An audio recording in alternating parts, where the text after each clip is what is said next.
Warum bin ich nicht glücklich? Ich bin froh, dass wir uns endlich wieder in Ruhe zusammengesetzt haben. Ich habe euch wirklich vermisst. Wie geht es euch? Mir fällt es schwer, überhaupt zu sagen, wie es mir gerade geht. Ich fühle mich in letzter Zeit, als würde alles gedämpft klingen. Dabei habe ich einen sicheren Job und lebe in einer Großstadt mit vielen Möglichkeiten. Trotzdem zieht mich irgendetwas runter. Mir ist es genauso gegangen. Ich habe mir nämlich extra eine Auszeit vom Job genommen, weil ich das Gefühl hatte, innerlich leer zu laufen. Da war so viel Stress, ständig neue Projekte, aber kein tiefer Sinn mehr. Ich habe nur noch funktioniert, ohne mich zu fragen, ob das Ganze überhaupt zu mir passt. Diese Frage stelle ich mir auch oft. Passt das alles noch zu mir? Und dann sehe ich in den sozialen Medien nur lächelnde Gesichter, Fotos von Reisen, Erfolgsmeldungen. Da frage ich mich, warum das bei mir nicht so mühelos klappt. Mir geht es genauso. Ich vergleiche mich ständig mit diesen scheinbar perfekten Bildern. Innerlich weiß ich zwar, dass vieles davon inszeniert ist, aber es fühlt sich trotzdem so an, als würden alle den Schlüssel zu einem glücklichen Leben haben. Nur ich nicht. Dieses ständige Vergleichen ist wirklich gefährlich. Man fängt an zu denken, man müsse mit einer Welt mithalten, die es so gar nicht gibt. Und obwohl uns klar ist, dass das eine Illusion ist, lassen wir uns davon beeinflussen. Manchmal habe ich mich gefragt, ob wir verlernt haben, uns verletzlich zu zeigen. Stattdessen spielen wir eine Rolle, obwohl wir vielleicht ganz anders fühlen. Das kenne ich von mir selbst. Ich habe selten über meine schwierigen Phasen geredet, weil ich Angst hatte, schwach zu wirken. Aber gleichzeitig ist da dieses wachsende Bedürfnis, mich ehrlich mitzuteilen, weil der innere Druck sonst immer größer wird. Mir ist es genauso ergangen. Ich habe lange keinem erzählt, wie ausgebrannt ich mich gefühlt habe.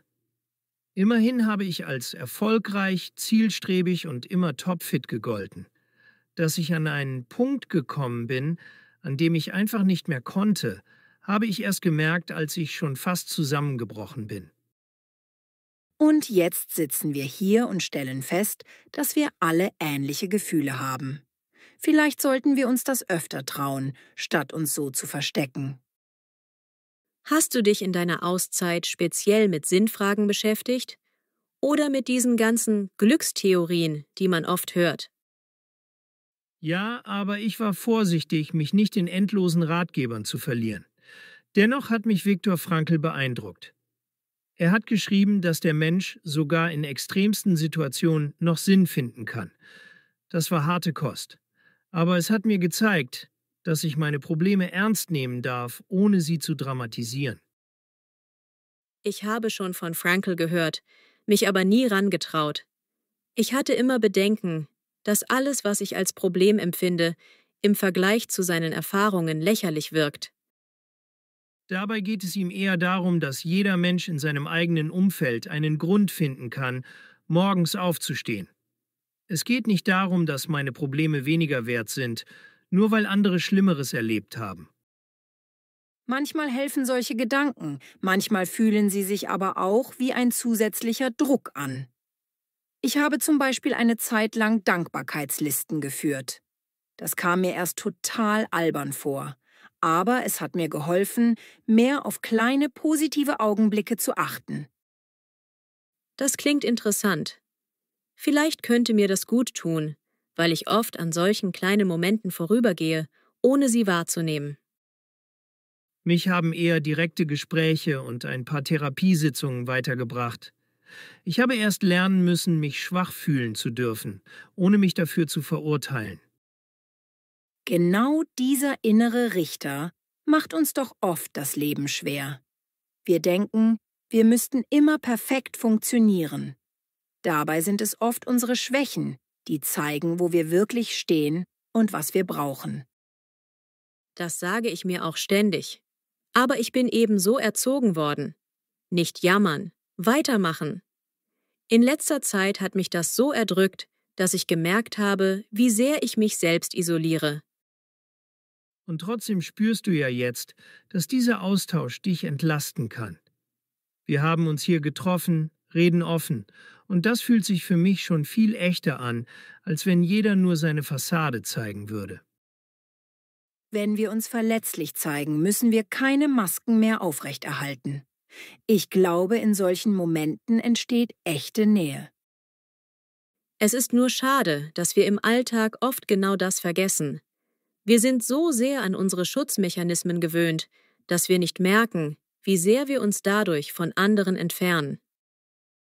Könnten wir nicht öfter solche Treffen machen? Vielleicht liegt genau darin ein Stück Glück. Uns gegenseitig wirklich zuhören und unterstützen. Das wäre schön. Allerdings kenne ich mich. Sobald der Stress wieder losgeht, ziehe ich mich zurück. Ich poste vielleicht sogar ein fröhliches Bild in den sozialen Medien, um zu verdecken, wie es mir wirklich geht. Ich glaube nicht, dass das per se falsch ist. Wir haben alle unsere kleinen Fluchten. Wichtig ist, dass wir begreifen, wann sie uns eher schaden, als uns zu schützen. Möglicherweise hilft es mir tatsächlich, wenn ich mehr Sinn in meinen Alltag einbaue. Frankl hat gesagt, wir brauchen ein Warum, um jedes Wie zu ertragen. Ich habe das lange nicht verstanden, weil ich nie nach einem übergeordneten Sinn gesucht habe. Das kenne ich gut. Ich habe immer funktioniert. Mein Kalender war voll, ich habe alles abgehakt, was anstand. Aber wozu das Ganze? Diese Frage habe ich mich nie wirklich getraut zu stellen, aus Angst, ich könnte keine befriedigende Antwort finden. Genau das habe ich auch erlebt. Aber ich finde es mutig, sich diese Frage überhaupt zu stellen und eine Weile ohne definitive Antwort zu leben. Wie fühlt sich das für dich an, Helena?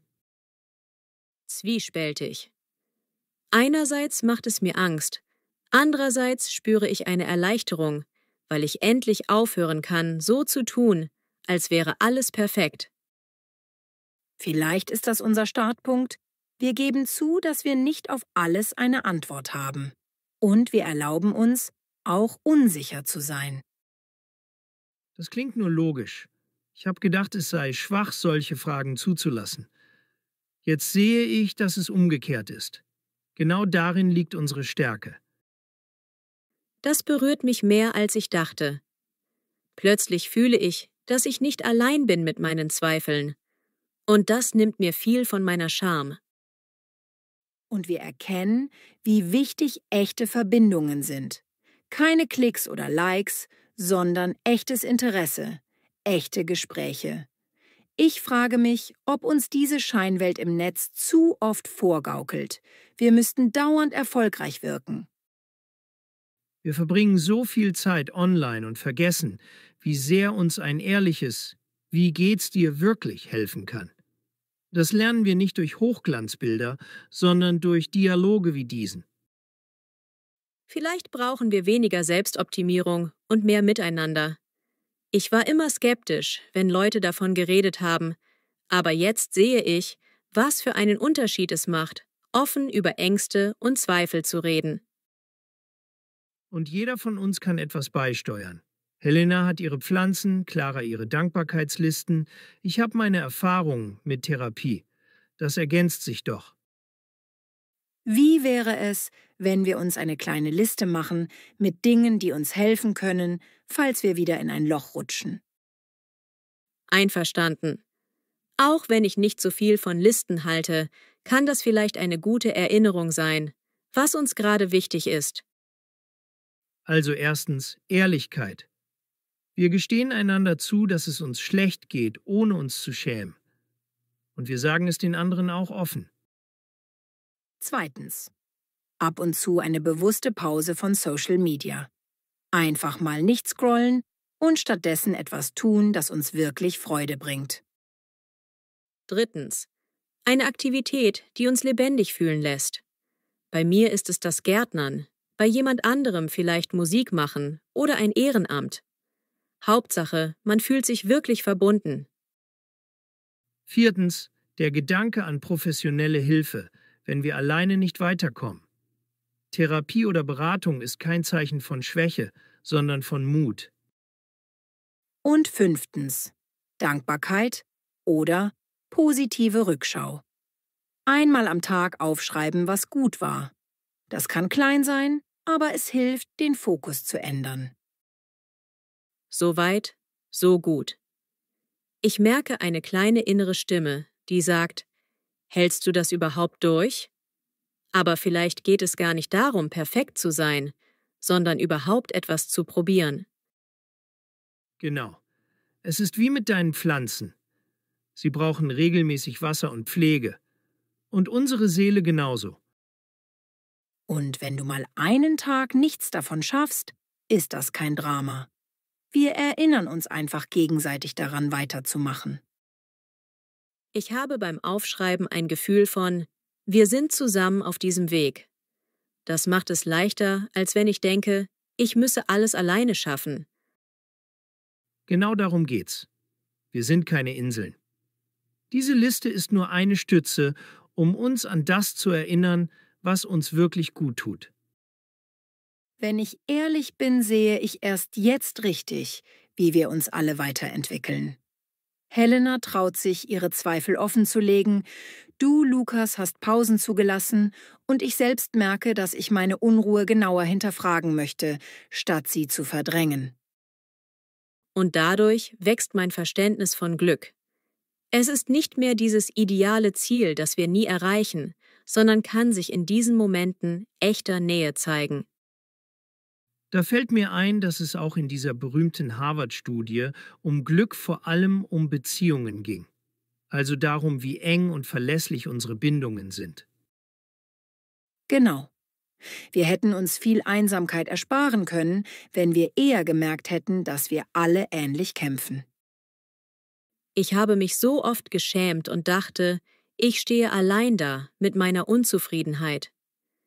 Jetzt verstehe ich, dass ich mir viel Druck gemacht habe, um nach außen stark zu wirken. Zum Glück hast du, Clara, dieses Treffen vorgeschlagen. Ohne das säßen wir immer noch in unseren Einzelkämpfen. Ich habe selbst viel daraus gelernt, dass wir keine perfekten Lösungen brauchen, um einander Kraft zu geben. Manchmal reicht es, offen und ehrlich zu sein. Klein, aber wirkungsvoll, ja.